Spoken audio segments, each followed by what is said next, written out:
this is Donna Taggart, the dietitian for Department of Aging and Human Services.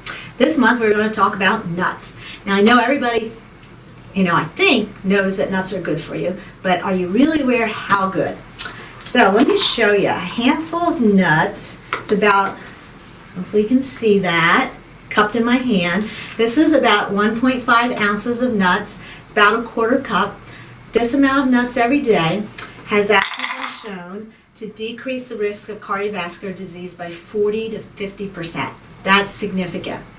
Also, increased nut consumption has been linked with decreased risk of cancer, decreased risk of mortality from respiratory diseases. That's really important during this COVID time.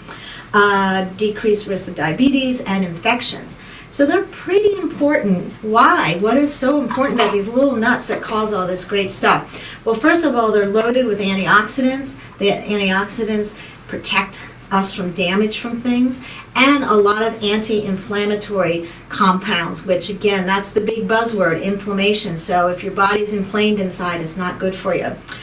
They've been shown to remodel our gut microbes, meaning that that's our first line of defense, our immune system, and they are healthier with the nuts. I guess they like nuts. And they've done some studies where they found that it's delayed aging of the cells. There's little things on the ends of cells called telomerons. They can measure them, and as the cell ages, they shrink. Well, eating nuts, they found the shrinkage was less by like 1.5 years. Significant. So anyway, what is the definition of a nut? Let me tell you. Dried fruit that has a single seed, a hard shell, and a protective husk. Now that kind of rules out a couple things that we think of as nuts. Almonds have a fuzzy shell, so that's kind of rules it out. And peanuts, they're not even a nut, they're a legume. They grow on the ground like soybeans and stuff. So technically they're not nuts, but all these are linked together because of the health benefits are very similar.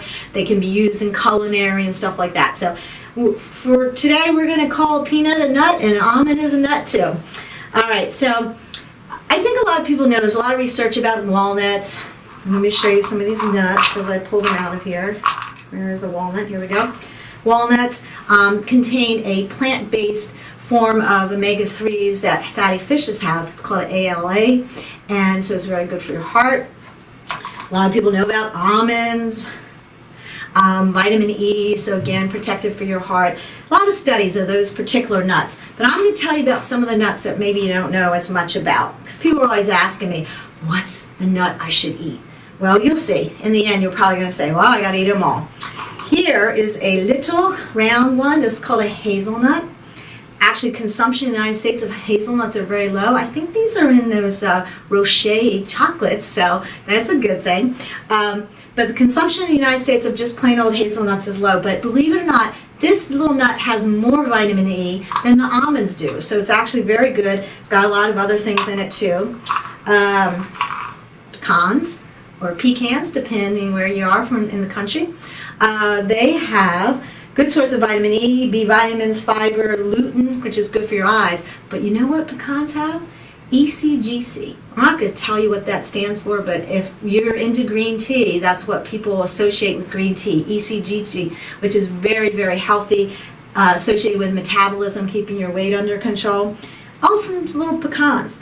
And they actually have some of that ALA in, that's the omega-3 version of the fish oils. Some little ones in here, little pistachios. Actually, only 2% of nut consumption in the United States are pistachios. I really thought people ate more pistachios. Surprised about that. It's kind of fun shelling them, eating them. They have potassium, phosphorus, magnesium, calcium, vitamin E, but they have the highest amount of fiber than any of the nuts combined. So again, significant health benefits from that. And pistachios have been shown by research to decrease total and bad cholesterol without messing with the good cholesterol. Has an effect, a positive effect on glucose metabolism, so it keeps your blood sugars nice and even keel, very especially important for people who are pre-diabetic. Chemoprotective effect on cells they found through a colon cancer study they did with pistachios. Oh, and let's go back. I'm going to say something about peanuts, because remember, peanuts, technically not a nut, they're a legume, but they are 67% of all the nut consumption are peanuts in this country. They bring to the table the most protein of all the nuts: niacin, folate, thiamine, vitamins B and E, copper, iron, phosphorus. They actually have something called resveratrol, which, if you're into red wine, that's the key antioxidant in wine, and it's actually in peanuts. So they found that 1.5 ounces of peanuts a day can improve glucose metabolism, can improve your lipid profiles without messing with that good stuff, and all without any weight gain. Because people are like, oh, nuts are so calorically dense, but actually it manages your weight because they're very satisfying. You don't feel like you need to eat a whole lot unless you go crazy. What I have found is I kind of measure out my 1/4 cup of nuts and put them in a little container. I have them labeled. It sounds a little OCD, but it helps me remember to eat them. I put them in the refrigerator because things out of sight you forget about, but they need to be in the refrigerator because they are high in fat. They can go rancid. So for me, I label them and I take it out, and whenever I feel like during the day, I make sure I get my nuts in. And the last thing I wanted to talk about, people ask, well, what's the serving size? Remember this little pistachio? 49 pistachios is the serving size versus only 14 of the pecans. Walnuts are 14. Hazelnuts, remember that little round thing, 21. Almonds are only 20. So again, there's so many different things that come from all the different nuts. So instead of like picking and choosing, your favorite nut, I just say mix them all together. Buy mixed nuts, or mix your own. The thing, if you buy mixed nuts, there's this one little nut is usually missing from mixed nuts. They used to be in mixed nuts a lot, and for some reason they've disappeared out of them. This is a Brazil nut. This one little nut can give you the selenium you need to help protect against cancer. Our soils used to have a lot of selenium and they've been depleted, so eating 1 or 2 Brazil nuts a day, and don't do more than 2 because you can get a little toxic if you do too many of it, can actually help decrease. And my neighbor actually told me that they've read about it with COVID. So again, get your Brazil nuts. People also ask me, should I go organic?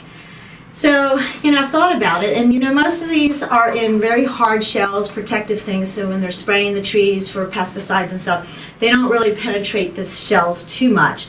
But I have since read that after they shell these nuts, they often spray them. So that's really a bummer. So my thing about organic is, if you can afford organic, it's always a good way to go. You're going to decrease your risk for exposure to a lot of different pesticides and stuff. But the expense. I checked out organic nuts, and they were about $4 or $5 more per pound for the organic version.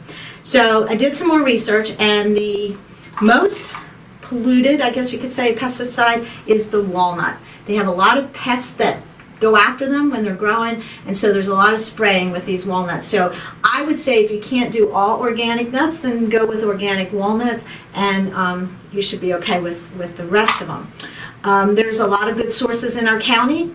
All the grocery stores carry nuts. Our Good Earth over in Leonardtown has a lot of bulk organic nuts.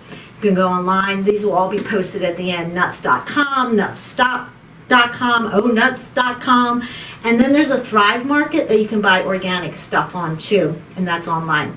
So one thing I wanted to say about peanuts, again with organic, I don't know if you can figure out where peanuts are coming from, but the southeast peanuts grown in the southeast, very humid down south. There's a mold called aflatoxin, very, very toxic to people, so they spray for that. So if you get peanuts that come from the southwest, not so humid, they don't have to spray for that mold. Again, I don't know if you can differentiate where these peanuts are coming from. So again, organic might be the way to go. Organic peanut butter might be the way to go. I have not myself done that yet, but I'm contemplating that because I did not realize the issues with peanuts. And the reason peanuts are so bad is because they're growing underground. So the sprays, the things are going to get into their very soft, coatings rather than, if you ever looked at a Brazil nut, it's a hard thing to crack. So they're not as able to be polluted as the peanuts are. So anyway, I hope you come away from this realizing just how important a little cupful of nuts a day for your heart health, for decreasing risks of cancer, for managing your blood sugars, managing your weight even. They have linked that with, believe it or not, with weight loss. So good luck, have fun, and enjoy those nuts. And I hope you can say I'm nuts over nuts. Thank you. Bye.